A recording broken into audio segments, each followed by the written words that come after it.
We're snorting cap rates and shooting up cash flow here at Deal Junkies.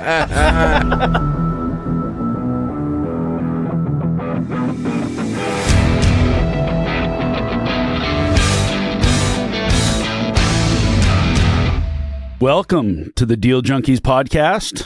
I'm Gabe Johansson. I'm here with Trevor Howard, Mike Nuss, and Dane McKinney. Welcome to episode 4. Are we episode 4 now? This episode is brought to you by Synergy One Lending, one of our favorite residential mortgage lenders out there, doing some good deals for us. Today we are going to interview Dane, I think. Are we going to talk about Dane a little bit? Yeah. Who is this guy? I see you have a mullet now. Did you get this haircut just for this interview? I did, yeah. Mullet and a mustache. I love it. I got it last Thursday. That's the thing. I thought you were going to be the one who liked it the most out of the three of these. I love it. I don't know why. I love it. I've had the whole time. I haven't. Yeah, I don't know what you're talking about. It's hard to. You can tell it's kind of shaved from the sides. Mm-hmm. This is a podcast, so people have to imagine what you're. Yeah. All right, good. So Dane is one of our partners, one of the co-hosts of this podcast. We want to get to know him a little bit, so we'll kick off with I don't know what we're going to ask you the question. Like, tell us your whole life story from the day you were born, Dane. It's not very long ago, so you should be able to remember most of it. You're very young. Tell us how old you are. I am 24 years old. 24 years old. Yeah. 24 years young. So give us a little background about Dane McKinney and how you started out and arrived somehow in the real estate world and sitting on a podcast with us three jokers. Yeah. Well, born in Texas, but then moved up to Salem, where we are now. Hence the mullet. Oh yeah. Got to bring back my roots. Moved up here when I was like 7 years old, and then stayed. Whole family actually moved back down south, unfortunately, after I had committed to Oregon State, seeing as that was the only college I applied. They left you here? They did, yeah. Oh. I graduated and then my parents moved away for college. Okay. Yeah, so yeah, it was a weird, they kind of flipped it on me. Went to Oregon State, did finance there, and what do you mean you did finance there? I did finance. You were like a loan shark? Studied finance. Oh, you studied finance? Yeah. What does that mean? Is that economics? I'm not super sure.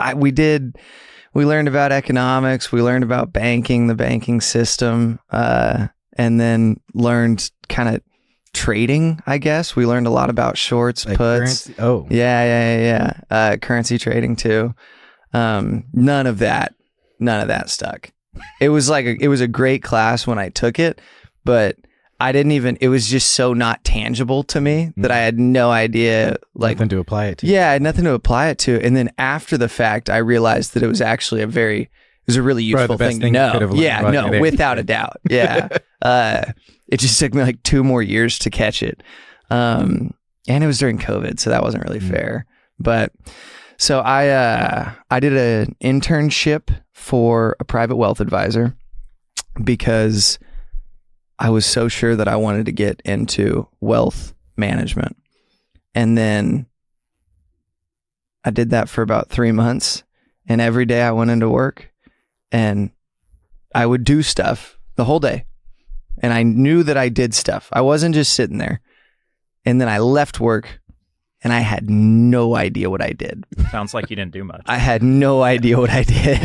You were working? You were moving data from place to place. I would work on a presentation. Maybe you were trading currencies. Yeah. It doesn't stick for you. Yeah. He was managing the Fed bond buying program. Didn't even realize. I'm so serious. Part of it was that I was trying to work on investment strategy and then show what they had done and how they had gotten a return on a presentation for new client onboarding. And then I, built out that piece of the presentation, and it was just so not real to me that I don't know. That was, I'm super thankful for it, and I know why people enjoy doing it, but it just it didn't scratch an itch for me.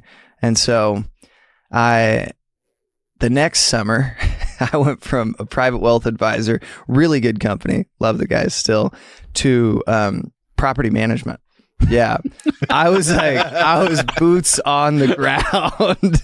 And so, because I was like, well, that's a lot more tangible. I didn't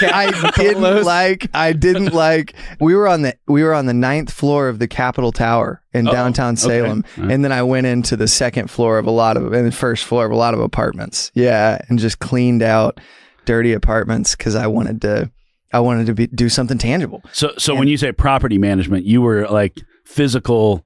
I was just labor. Yeah. I worked on the management side too. So we would like sign new, leases with new tenants, and the background check was a little different. It was self-managed. And so there wasn't really one. So if they had a pulse, you moved them in?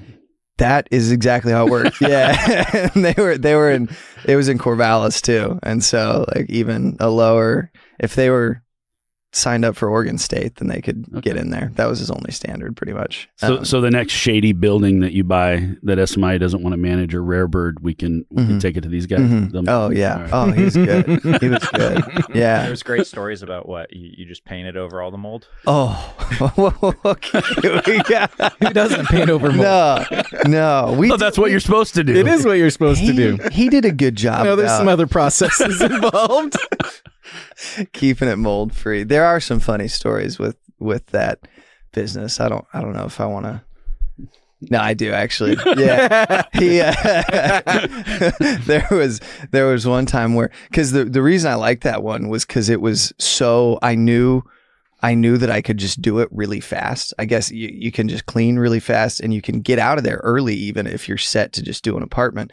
And I knew I could look at the end of the day and be like, that was dirty. It's not dirty. You accomplished. Sense of accomplishment. So easy. Yeah. So clear. Much better than currency trading like you did before. That apartment's clean now. Yeah. I cleaned that toilet. That toilet is clean. Oh, yeah. This feels so good. I'm so glad I'm not behind a desk right now talking to multimillionaires about their portfolios. The one-on-one at the toilet's so much more rewarding.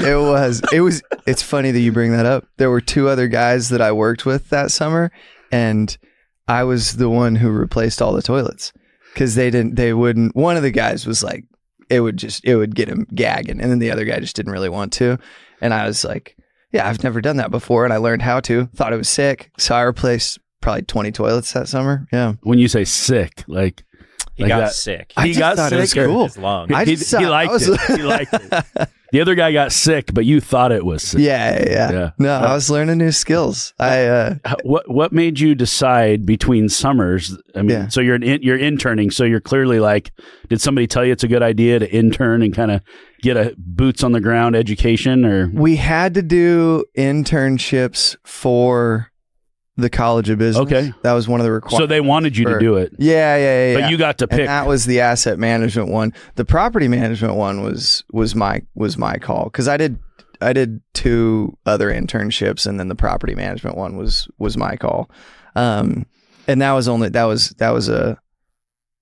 rich dad poor dad move, actually. Oh, okay. Yeah, because I was like, I felt kind of like I didn't know how to do much. And so I wanted to be the guy that worked in the convenience store and then owned the convenience store. Okay. And so I was like, well, I mean, step 1, work in the apartment complex. Mm-hmm. And so that was the real idea behind getting the job in property management, which was really just. So the rich dad, poor dad led you to be interested in real estate. Yeah. Which led you to say, how do I get in at the ground level? I'm going to go work for a property manager and clean toilets. Yeah, no, hindsight, actually, when you word it like that, given my skill set at the time, I probably could have done something way more productive. But at least you got to see it. I did. No, and then it I don't know. Turn units, so I know our units. Yeah. A failed owner turn. But okay, so you went from property management, and then what led you to into the real estate space? So every time I would walk into an apartment, I would ask what it was being rented for, and then I would just try to math it out. And I realized how much this dude was killing it. Because I was thinking about all his expenses. He had everything separately metered. So I knew all that he had to worry about was tax, exterior maintenance, and then paying us to turn the units and insurance. And so his costs were so low, so fixed, owed like nothing on him. Had owned them for like 40 years. Were you smart enough to factor in vacancy and capital reserve? Had just rolled it. Yeah. Well, in college towns, it's actually a lot easier to factor in the vacancy. And he had almost none because he would sign 12-month leases, but then people would leave 2 months early, not have anything in there seriously. So we would be we would be turning the units that were still being paid for because somebody he wouldn't let anybody, if they signed a 9-month lease, then they had to pay like an extra $150 a month. And then or maybe you'd let them sign like 10-month leases. Okay, I just got excited about college housing. Yeah. Hardest thing ever. Yeah. It was, and like because in the day that their lease was up, because he would ask if he could come in and turn it early, and they would get like half off of last month's rent or something if he could come in after they moved out or if they moved, whatever it was. And so then he would fill it with another tenant because they would get to walk it while it was still leased. And then immediately day of, you start paying September 1st, even though you don't even move in until September 15th. And zero vacancy loss. Zero. I mean, really, really That's low. really easy to manipulate. Yeah. That makes sense. It's funny. Like that's a big deterrent for me is just aha moment. Well, it's very easy to fix through leases. Interesting. Wait till we have Logan DeVos on the show, and he'll talk about our deal we did in Corvallis. Villa. Yeah. That's what the light bulb for me. All time it was like, deal. oh yeah. Best deal ever. No, student housing is blowing up right now. So Trevor's going to get on us that you're not talking about how you got into real estate. Yeah. Yeah. Can't even finish your story. I saw all the money that he was making, but the biggest thing was that his name is Glenn Sweeney. I'll shout him out. He was a professor at Stanford, and he was a professor at Stanford and then professor at Oregon State, and then wrote a book on real estate. And one of the prerequisites to working for him was that we had to read his book about just buying properties, the ultimate investment, real estate. I can't think of the book, but if you look it up, he didn't read it. I did read it. Yeah, no, good book. It was short, easy. Yeah, Glenn Sweeney, and it was on investment real estate, the greatest investment there is, or something like that. But he had just bought one house when he was in college, the classic story, turned it from, it was a daycare on the bottom with like 4 bedrooms on the top to a 10-bedroom house that when I was working on the house, he was renting each bedroom for $900 a month. And so he bought that house for $32,000 and now made $9,000 a month off of it. But anyways, so that was kind of the push. And he would like go to lunch with us and talk to us about how he had gotten into different deals, like how he built the relationships, how he had gotten into his first couple houses on a seller carry. And so he caught the wave at the right time, but also you can do it at any time. I hate the idea that I think 20 years from now, we're going to be telling these stories and people are going to be like, yeah, I mean, it was a better time in real estate. Different times. Like, the good old days. There's always a way to do it. Like, I don't know. But you didn't mention on that 32,000 was that it brings in 180 in rent. Yeah. At the time. And it took, 40 years to get to the point where it was like $9,000 a month. Yeah. Unbelievable that he had gotten into that deal and then, never wanted to sell it because he could see the light. But yeah, I saw the light when I was working for that. When he told me those numbers for that house specifically, that's when it was like, I got to start buying houses as quick as I can. And then met these guys. I guess I didn't meet you guys first. I met Kurt Arthur first. I worked at a different brokerage. My dad has a good relationship with him, and then I ended up having a good relationship with him. But I had reached out to a number of people when I decided that I was going to stay in Oregon after college, and Kurt was the quickest to respond, I guess. And then I knew I really did appreciate. I didn't know Gabe at the time. Did you reach out to Gabe and he No. Gabe always responds. Gabe's quick. He hadn't seen the light. He didn't know. Yeah, no. Purple sign. No, I knew I wanted commercial real estate because I wanted apartments. It was the magenta sign that scared him away. So let's go back in time just a little bit. I want to know about your DNA. Like what makes Dane? Like why does somebody go to college? Why does somebody go to college specifically to learn about finance? Like what's going on in your head that motivates you to learn about these things and go into these different internships and things? Yeah, I mean, I had been raised just under the assumption that I was going to go to college, which is like a weird thing talking to people who didn't go to college. And then also, even when I was in college, like my dad called me probably like 4 times while I was in college. And he was like, you don't need to finish. And I was like, thanks, Dad, paid for my college. And so he, was a little bit incentivized the wrong way for me to not finish college. But he paid for you. He wanted you to go. He did. He wanted me to go. And then he called me. It's because I started the bed bug business, which is, not a thing for me so wait a second. Before, this is after your internship or before your... Same time. Very busy at that time. So at the time you're in college, you're doing an internship, and you started a business. Yeah. For bed bugs? Yeah. Okay. It was always probably the worst thing about apartments. He had a lot of personal bed bugs in. That's why. His bed. Oh, he had a bed bug farm when he was a kid. He's like, I love bed bugs. Yeah. I want to start a business for these. So bugs. I spread them so that business was booming. For our listeners, tell us, what is a bed bug? Oh, I don't know. Really flat little bug that hides under your mattress, and then when you fall asleep, comes and starts biting you pretty good. And some people are allergic to them, other people aren't. And so some people like get like swollen, really red, and then other people just have tons of bed bugs where are you most likely to find a bed bug infestation? Always. In terms of demographic or type of, is this in any home?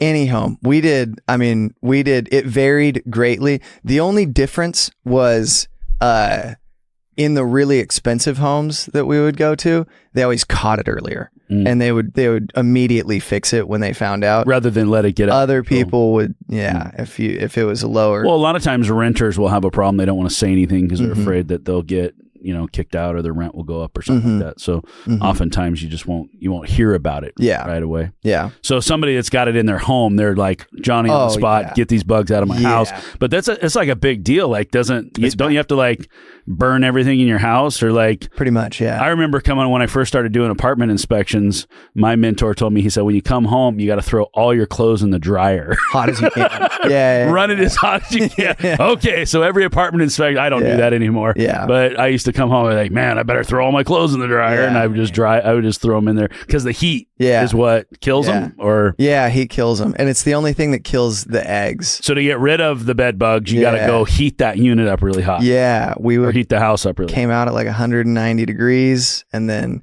you had to keep it there for 40 to 45 minutes. Once it hit. Like you heat the house to 190 degrees? Every bedroom. Yeah. You can like cook a pizza on the countertop. You could definitely boil an egg. How do you heat it? We'll talk about bed bugs later, but this is an interesting story. The bed bug guy. We got Dane McKinney, the bed bug guy. I don't want to be known as that. It was. I always thought he was the high. He was like high finance with a mullet. Now I'm like, no, he's the bed bug property manager guy. BBG.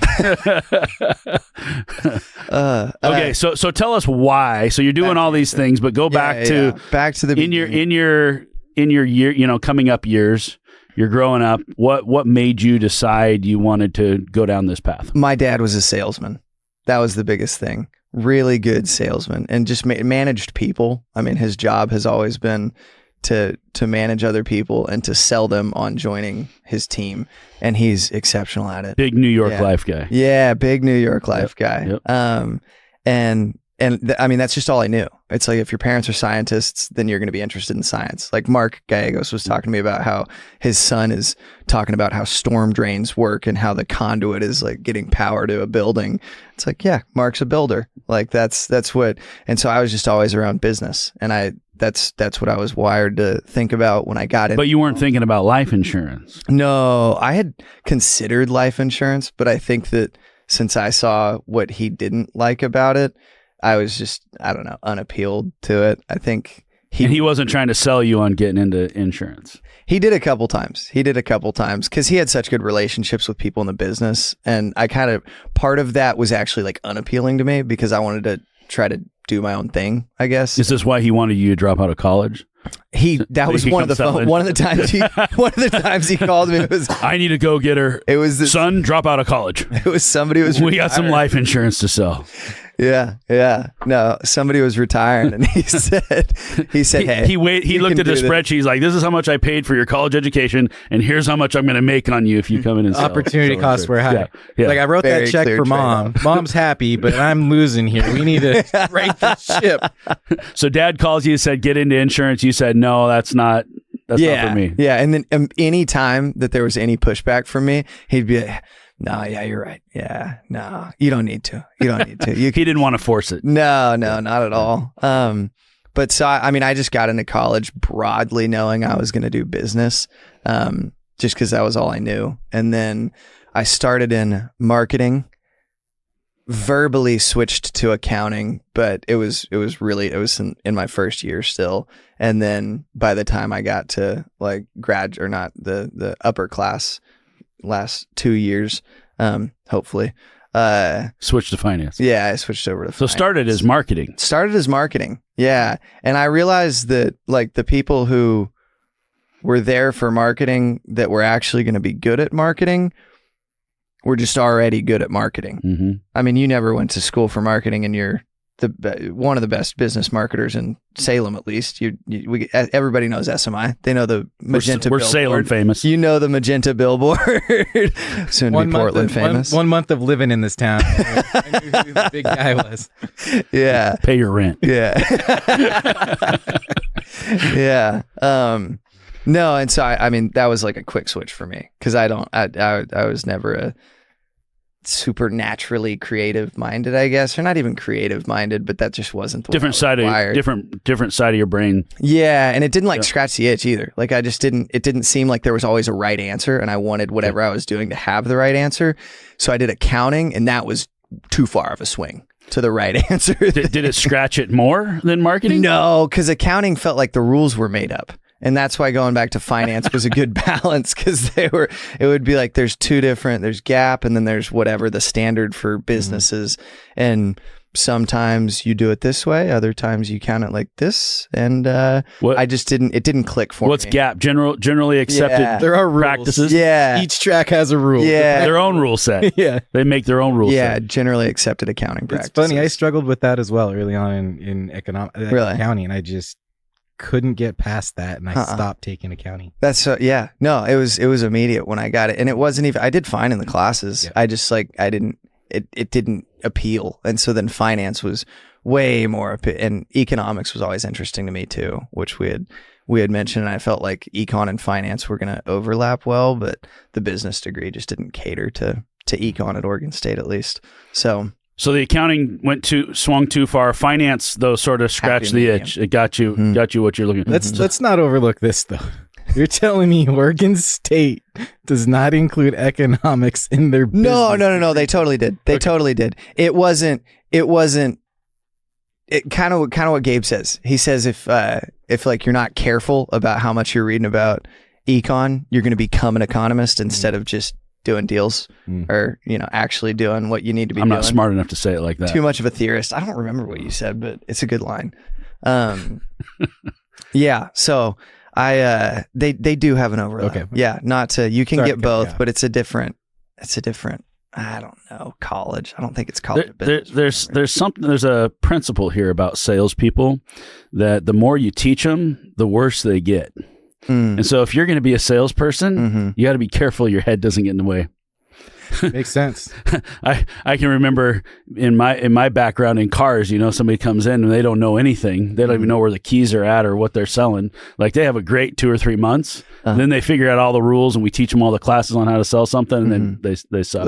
Everybody becomes a 6-car salesman at some point. So to your point, like becoming an econ major to go out and become a businessman may not be the best idea. The more you learn, the may you more be dissuaded from, because now some of the pitfalls you're going to fall into. That's a solid point of view. I love that. We got Micro Mike, who's a big econ guy. I know. Sure. I know. But it makes sense. I thought you were Macro Mike. You're big picture. Depends on the day. Depends on who I'm battling on stage and whether they want to use that against me. Gotcha. But I didn't learn economics until after I had owned businesses and made some business mistakes. And so I think that's probably some good advice there to not understand it too well before you get going. Yeah, it's definitely, I mean, it's thinking about econ or even just the finance side of things. I've like talked people out of deals because I'm like, you're not seeing this side of it. I don't like that part of it. That's why I'll never be a real estate broker. Because if it's a good deal, you're going to buy it. And if it's a bad deal, it's hard for you to sell it to somebody. Yes. Yeah. The best brokers have no idea why it's a good deal. Yeah, it's true. But they drive you nuts. That's okay. They keep bringing you deals. Yeah. Okay, so tell us about, you came into real estate, you started out with Kurt, you decided you wanted to come to SMI. What does real estate do to scratch the itch? Real estate was investment related for me. My focus was commercial real estate from the start, not residential. SVN actually doesn't do any residential. To be a broker in that space. Broker. Yeah, because I figured step one, see all the deals, figure out what a deal actually is within real estate. And then, maybe at some point you get to buy the deal, be a part of the deal with somebody. And so it just made the most sense. If I was going to buy real estate, I might as well just start in real estate instead of trying to be a doctor and then go buy it later once I have all the money. But that's not really what you did, though. Which thing? You bought a deal before you sold a deal. I know. Yeah, that's he sold it to himself. He got in. I mean, he's just smart enough to buy it himself. That's just efficiency. Yeah. So this is one of my favorite Dane McKinney stories. I got to tell it while we're here. So we're sitting at down in Ameritidal, downtown Salem, and we're doing a signing, and we're buying a 10-plex. And Dane's on my left, and Trevor's on my right, and passing the papers around. I looked over at Dane, and I said, "Hey, have you ever been to Ameritidal before?" And he says, "No." He says, "I've never been to a title office before." I said, "What? You've never been in a title office before?" I said, "Well, you've brokered a deal, haven't you?" He says, "No, this is the first signing I've ever been at." And he's buying a 10-plex with us. He's never even brokered a deal. He does, and he's just doing it, by the way, like the papers are going around. He's just like, "Yep," got his pen out, sign away, keep going. He looked like he'd been doing it his whole life. He's like, trusted you wholeheartedly. I've never been in a title office. I hope before. You haven't ruined that by educating himself. I don't know. He is getting a little worse. The smarter he gets, the less deals he does. That's fair. Yeah, that was. I didn't even realize at the time how ridiculous that was.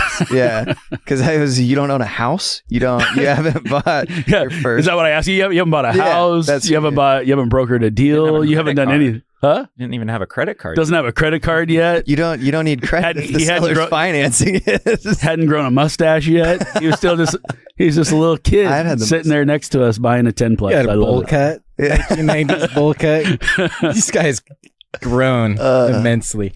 Well, a lot of your story still has yet to be told because you're only 24 years old, but you're an impressive young man to be in this arena doing the things that you're doing, and to sit in a room full of greatness like this. You know, I don't know how you did it. Yourself greatness. I'm calling Mike and Trevor. Agree with that. Mike and Trevor are great, aren't they? Yeah. 24 years old. You're doing deals. You're buying deals. Trevor, grill him a little bit. Trevor and Dane are like, what should we call them? They're like, they wouldn't understand. So I taught Dane. Yeah, Batman and Robin. There might be even too young for that. I taught Dane. I was going to say Laurel and Hardy. They'd have no idea. No, they didn't. Can Trevor be Robin? I have no idea what you're talking about. Please. No, I'm Batman. I taught Dane everything he knows. Dane. Is that true? Whoa. Is that true? Did Trevor teach you everything you know? I went to one lunch with Gabe. He told me all that I needed to know about how to buy your first deal. Whoa. With Gabe? 3 months later. Yeah, Gabe. I mean, you were there. We both know Gabe was talking. No. I sat down with Dane. Same thing you did for me. I paid it forward. Okay. Dane there. Oh, you did. At Isaac's. Yes. You blew my mind. Yeah. But he remembers Gabe. Gabe sold me on it. Gabe, you thought it was good that I stayed at SVN. And Gabe also wanted me to stay at SVN, actually, because you were nervous. I wanted your SVN deals. Yeah, no. But then I realized you didn't have any. Well, they were just different. They don't really do multifamily. No, I was doing office and industrial. And then I thought, I could have Dane be like my junior broker and do all this work for me so I could go play basketball. You thought that, or you actually did? I tried it and then it didn't work very well. Yeah. You made him your slave. Mm-hmm. So so you just have him going out doing all the busy work so you can go play. And then Trevor tried to retire 2 years into the business. That's a good friend. Yeah. Good job, Dane. I had no idea you picked a great friend. That's nice. I worked for 3 months where Trevor would leave at like 10 a.m. and be like, you just got to call the rest of until I'm done with basketball. I won't pick up. But I'll take it back. You know what's kind of funny though? So Dane got connected with me same way I kind of got connected with you in a way, just through social media. So he just messaged me on there because he saw we were posting deals. Have I told you how I met Mike? No, tell. Mike was on the street corner at Isaac's. And we recognized him just because we listened to He's normally on a street corner somewhere. Can we qualify? We were in downtown Salem. We were in downtown Salem where all the homeless people are. Mike was on. I brought him down from Portland. They followed me, my big van. But no, yeah, we were just driving by actually. I think we were going to play basketball at like noon. And Mike was. It was 2 p.m. It was 2 p.m. Okay, yeah, Mike was just working at Isaac's on the corner on his laptop, and I was with James, and he recognized me. He's like, "Hey, that's Mike, like from Bigger Pockets." I was like, "Oh yeah, listen to that. Like, let's go talk to him. He does deals." And then we're like, that's up, the Mike? Qualifier. You do deals, I'll talk to you. That's Trevor's qualifier. I have nothing to gain from this guy. Yeah, Trevor, if they don't have deals. Then we went and started hanging out with Mike because we just. So Dane found you the same way. You were on a street corner. I was on a street doing corner deals. Also, talking about deals, and Dane came up. Yeah, it's like, hey, you're Trevor Howard. You do deals. Deal you posted was on a street corner, but I just messaged you on Instagram. I didn't follow you yet. Somebody had just told me that you were buying deals with no money, and I was like, perfect. I have no money. I want to buy deals, and I want to buy deals. How much longer after that message were you sitting in Maritile? It was 3 months. No, 4 months, because we started in August. So really meeting. So you bump into Trevor, and 4 months later, you're sitting in a signing buying a 10-plex. Yeah, that's cool with no money. Yeah, but I also didn't get paid a commission on it, so I just you rolled your commission. I rolled my commission. Thankfully, hey, so you actually brokered the deal. Well, I did. You brokered your first deal and bought your first deal all in the same. But you know what we did for him? Huh? How much would your commission bought you? 12.37%. How much do you own? 20%. Oh, you bumped him up. You bumped him up. Oh, wow. No, you bumped me up. And then Gabe. This is why he remembers me and not you. Gabe does. I'm a lot nicer than you. Gabe does none of the numbers. Gabe hasn't ran any numbers on this deal the whole time. We just kind of tell him maybe what he'll need to bring to close. We got a 94.5% seller carry on it. I know we brought like 140 grand. And then, so it wasn't a no money deal for us. No, just for Dane. Yeah, just for Dane. And then and then we gave him a little extra for some reason. Yeah, you convinced Gabe to after I convinced you to, because you weren't getting enough basketball time in. You needed my social capital bank's a little low. I drove by these units and I said, you know what? If any unit in town has bed bugs, it's this one. We got to make Dane we got to give Dane more of this deal because I don't want to go in there and clean out these bed bugs. You're probably I love that. So you went from sending a message to 4 months later, printing money, not paying tax on that money, and then using that to own more of the piece of real estate than that money should have purchased. Yeah. I did figure out that I think because of the interest payments and having to flip kind of a few units on that one that were in pretty rough shape because of the drug dealers. The bed bugs.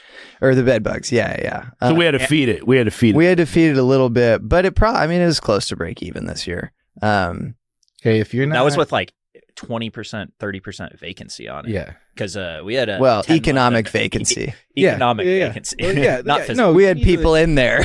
You're not losing money year one. You're not buying the right real estate. They just weren't paying rent. And then it took a while. Can I tell a story about this 10-plex? Yeah. What's the story? So every deal you buy, I say you get a closing deal. Does this qualify as Dane's favorite deal? Is it your favorite deal? It's got to be. Okay. Yeah, you should probably tell the story. So every deal that you close, you're going to get a closing gift. That's what I call them anyway. The closing gift on this one was we found out we had some drug dealers that were living in the unit, and so we were trying to get them out. And at one point, we were able to take possession of the unit, and we went in and changed the locks. We got property management in there. Boom, changed the locks. They're out. We got it changed over. They hadn't been paying rent. We were trying to get an eviction. The cops wouldn't even go to the property. Yeah. And so we got the locks changed. And one of the guys came back and he's like, he can't get in with his key. So he climbs in through the window. One of the neighbors calls and says, hey, we have a break-in. Well, now the cops will show up. So the SWAT team shows up. The dude runs out of the house and they shoot him in the front yard. Yeah. I think he lived, but this is like within a week or two of the time we closed on that deal. Yeah. So fast. He went from bed bugs to SWAT teams. Yeah. This is Salem, right? I mean, that doesn't happen every day. SWAT teams are much more lucrative than bed bugs. SWAT teams are yeah. But we've changed the personality of that property now. We don't have drug dealers. We don't have... Right. We have good tenants there. We've turned some units, and it's going pretty good. Hey, so, side note question for you or you may know. Don't say you or you. We're on the air. Like you gotta say names and stuff. People can't imagine. No, they're watching the video and seeing me. Not everybody's gonna sit and watch this video. It'd be boring to watch Dane's us. Mom. They're driving down the road right now. Going, what are these guys talking about? Okay, sorry, Gabe and Mike. Okay. If you have a road that's in the county, who's responsible for taking care of it? It's not in the city limits, right outside city limits. The county is? Because they're telling me that the people living on that street have to maintain it. Is there a road maintenance agreement? I have no idea how to find that. I mean, there's some roads that have just title search. There should be a road maintenance agreement on a record. That same property we bought, the road is messed up. Yeah. And our PM's like, oh, right here is where it crosses and goes to county. And apparently everyone living on that street is supposed to take care of it. Instead. Yeah, no one knows. So I just bought a property the same. It's Clackamas County, unincorporated county, and everyone complains about the street. And you pull a deed up, and you're like, well, we all have to pay to, so that's how that goes. Yeah. You got to get everybody to agree to pitch in and take care of it. Yeah, because it's potholes. You got to re-gravel it every year. Yeah, we're just maintaining a street now. Yeah. We're the entry to the street. So the first 100 yards. So you get the worst use of it, but at least you're maintaining. If it was just gravel, that would be an upgrade. Yeah. Jaron was telling me there was a better fix for it. Yeah. But, sorry. Anyway. It's part of Dane's story. Potholes. From bed bugs, potholes. It's probably the worst. I mean, it's terrible. That street? Oh, yeah. You need an off-road vehicle. I can barely drive it on it in the Corolla. Yeah, if you're not in a truck, you're not going down that road. No, you may actually increase your rents if you just fix that problem. I think it's really kind of nice because it keeps a lot of traffic off the streets. The kids can play more safely. Who wants to drive down there? And they can't go very fast. Silver lining. My dog can go out in the front yard instead of the backyard. God, he's such a salesman. just makes a lot of sense. Charge a premium for that on in the units. DNA. Hey, you can go on that paved road. Your shocks will be great, but your kids will be dead.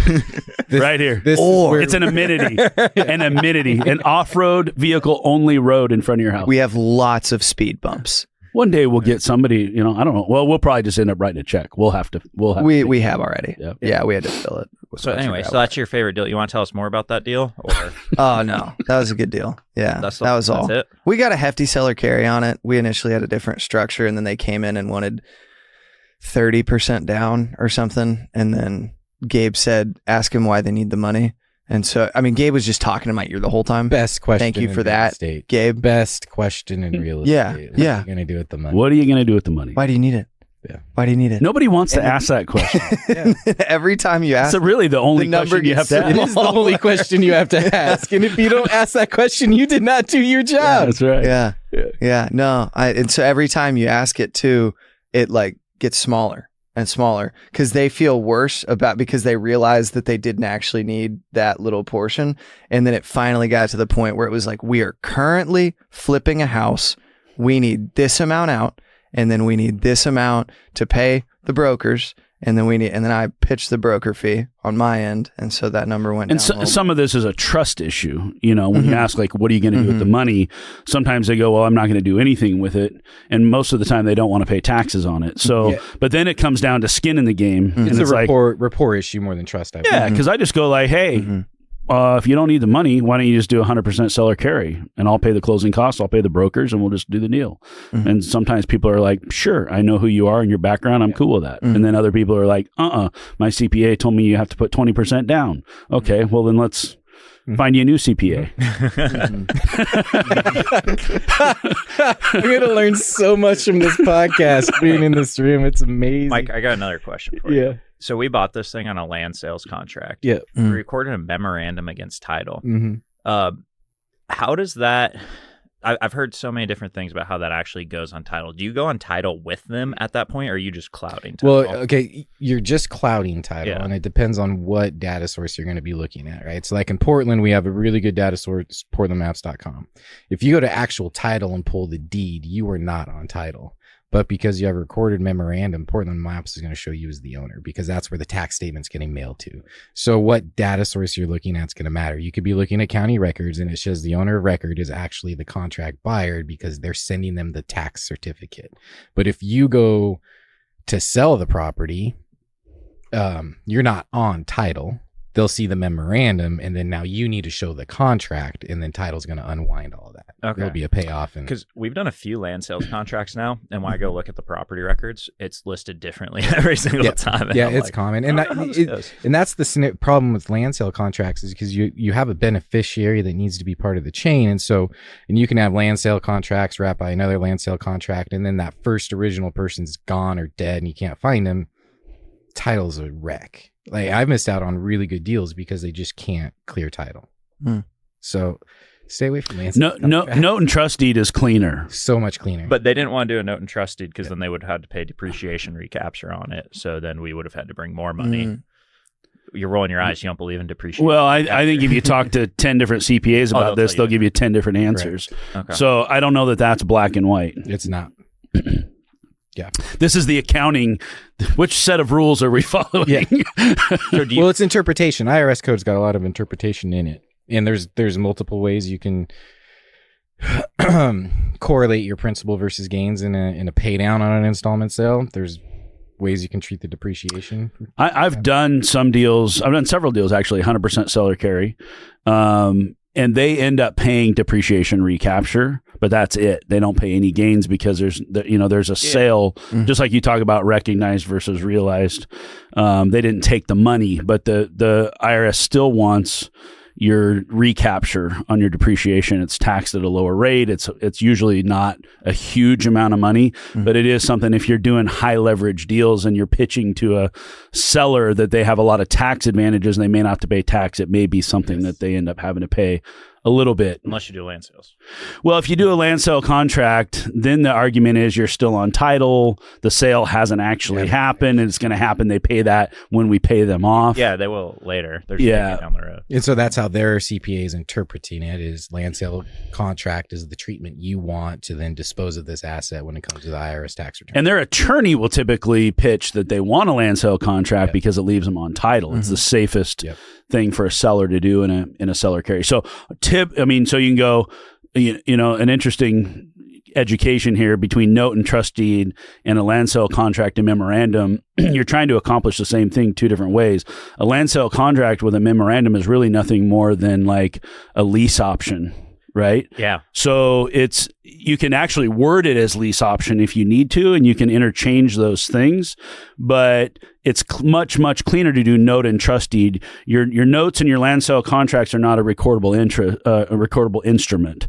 And so your trust deed and your memorandum are what get recorded. So to Mike's point, he says, okay, when you chase this down and you pull title, they say, okay, well, we have this memo or we have this, this deed. And then from there, it points to your note. They don't have that. Like, you can't just go pull that up out of the county and see what the two parties have agreed to. You have to chase that down, and somebody has to have record of it. Yeah. So this is a side note that's kind of interesting for you, Mike. So I think you posted the other day about loans getting called. And like now I'm just hearing about them, like due on sale. Yeah. So are they starting to trigger due on sale? Yeah. Really? Various random relationships. I've heard about 20 getting called in the past few months. Okay, so that's another deal Dane did. He did it like that, except Not doing these deals? No. I created it. We called it the Equity Protection Program, and we made this whole thing for marketing. Gabe taught us. But But we did a lease option on this thing, basically, with the option to execute the wrap and take title at any point. So we wouldn't trigger the due on sale, even though it's against the lender's loan docs to lease option it past 3 years still. Right. Yep. You can't really see it. You'll never know. But interesting part about the lease option was I believe you can depreciate when you do when you have it long enough. Yes. Yeah, which is crazy because I think you can 1031 into a lease option. You can 1031 into a lease as long as the lease is long enough. So I think if it's a 10-year lease, you can 1031 into that lease. Yeah. Yeah, you can look at the language on some of these lease options versus a land sale contract, and there it's like almost the exact same language with a different title on top. And to the seller and to the buyer, they can actually approach that with different tax treatment. Well, for the due on sale clause, like I don't understand why anyone would wrap it and take title, because lease option makes so much more sense to me. And then I think as a buyer, can you write off your lease payment now? So you're essentially writing off principal, and then you can set up a decreasing. It's a business expense. Yeah, you can set up a decreasing strike price on your option too. So a trailing lease option is a great plan, and I agree with you. Why would you actually close and do a memorandum when you can just have the documents that create a trailing lease option that give you the exact same thing? So it's hidden more in the eyes of the lender when it comes to. Well, you would still want a cloud title, right? So that nobody goes out and puts more debt on it or sells it out from underneath you. Yeah, so that's what. We bought this deal a while ago. Did you record that memorandum ever, Dane? No. What? This is Dane's interview. This is his interview and his last time appearing on this podcast. He is now fired. No longer a partner. Not recording. What? For the which is this? He was looking out for your behalf. We got those documents notarized. We got them notarized twice. They got them notarized 2 or 3 times, and both times that they tried to mail it to us to different addresses. One was to my home address, one was to your office address. Neither time it showed up. What? We have the docs now, though, right? No. Oh, I thought you just didn't record it. We don't even have these. Why would I not have? That's the easy part.